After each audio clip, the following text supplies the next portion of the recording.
অন্তর্বর্তীকালীন সরকারের প্রধান ডক্টর মোহাম্মদ ইউনূস যখন ক্ষমতায় ছিলেন তখন কিন্তু বাংলাদেশের বিভিন্ন বিষয় নিয়ে কিন্তু মানুষের মধ্যে একটা মিশ্র প্রতিক্রিয়া সৃষ্টি হয়েছিল।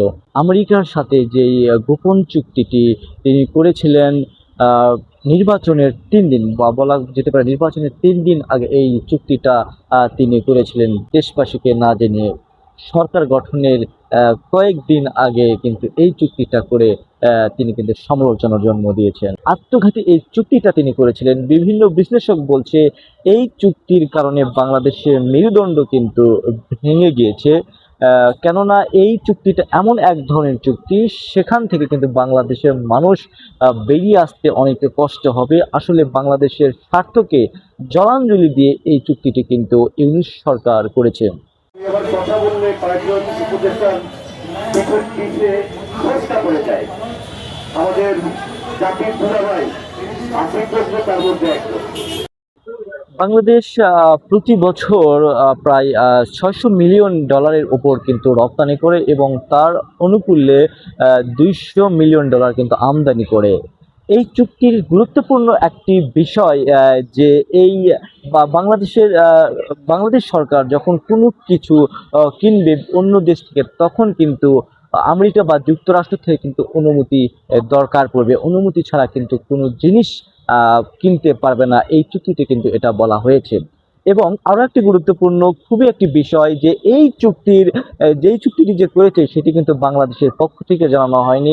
আমেরিকার যে ব্যবসা বাণিজ্যের ওয়েবসাইট আছে তার মাধ্যমে কিন্তু জানা গেছে এই চুক্তিটা কতটা ভয়াবহ হতে পারে বাংলাদেশের জন্য। শুধু বাংলাদেশ নয়, আমেরিকা কিন্তু এরকম চুক্তি বিভিন্ন দেশের সাথে করে। আসলে এখানে আমেরিকার স্বার্থকে বড় দেখানো হয় এবং অন্য দেশের স্বার্থকে কিন্তু কম দেখানো হয়। বলা চলে যে তারা কিন্তু ধরে বেঁধে এমন এক বিষয় বা এমন এক চুক্তির মাধ্যমে নিয়ে আসে সেই দেশের অর্থনীতি এবং অন্য অন্য দিক কিন্তু ধ্বংসের দ্বার প্রান্তে চলে যায় যদি আমেরিকার কথা তারা না শোনে, সেই দেশ না শোনে। সেটি কিন্তু অনেক বিশ্লেষকে মনে করেছেন। আপনারা যাদেরকে দায়িত্ব দিয়েছেন, এই পররাষ্ট্র বিষয়ক দায়িত্বে যারা নিয়ে এসেছেন, যে গোলামীর চুক্তিগুলো হয়েছে সেই চুক্তিগুলোর নাটের গুরু ছিল এই ব্যক্তি। ইতিমধ্যে আমাদের যারা আলোচক ছিলেন তারা বলেছেন তাকে কিন্তু আপনারা আরো পুরস্কৃত করেছেন। আমরা এখানে এটি একটি গোলামির চুক্তি। আসলে আমেরিকার কাছে বাংলাদেশের যে বশ্যতার শিকার সেটি কিন্তু ইউনূস সরকার করেছে এবং এই চুক্তির মাধ্যমে বাংলাদেশকে তিনি হেয় প্রতিপন্ন পরিণত করেছেন বা একটা হাসির পাত্রে পরিণত করেছেন। আসলে বাংলাদেশের পোশাক শিল্প কিন্তু বেশিরভাগ 80% কিন্তু ইউরোপে রপ্তানি করা হয়, আমেরিকা থেকে তেমন কিছু রপ্তানি করা হয় না।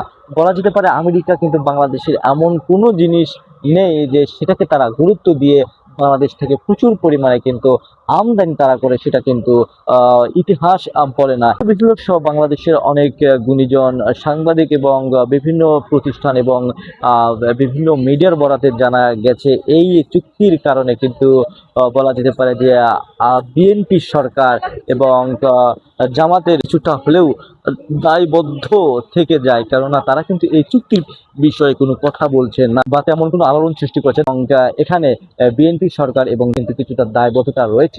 তা না হলে কেন এই চুক্তির বিরুদ্ধে তারা কিছু বলছে না, এটি কিন্তু অনেক বিশ্লেষক মনে করে।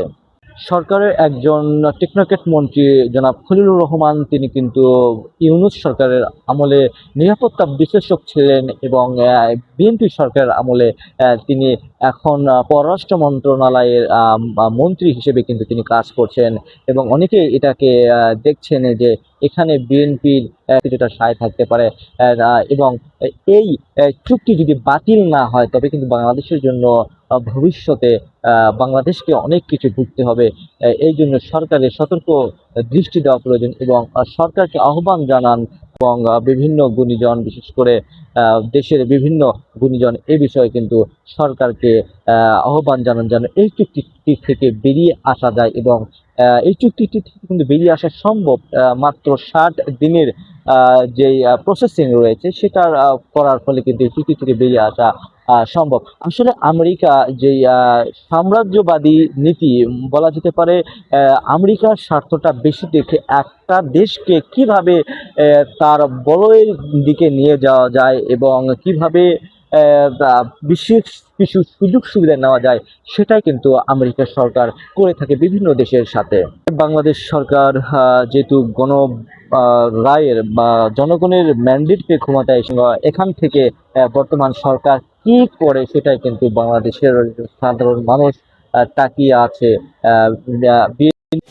যেহেতু বিএনপি সরকারটি গঠন করেছে এবং তারা বাংলাদেশের মানুষ চাচ্ছে যে এই গুরুত্বপূর্ণ চুক্তির বিষয়টি নিয়ে বিএনপি সরকার কতটা সফল হয় সেটি কিন্তু দেখার বিষয়।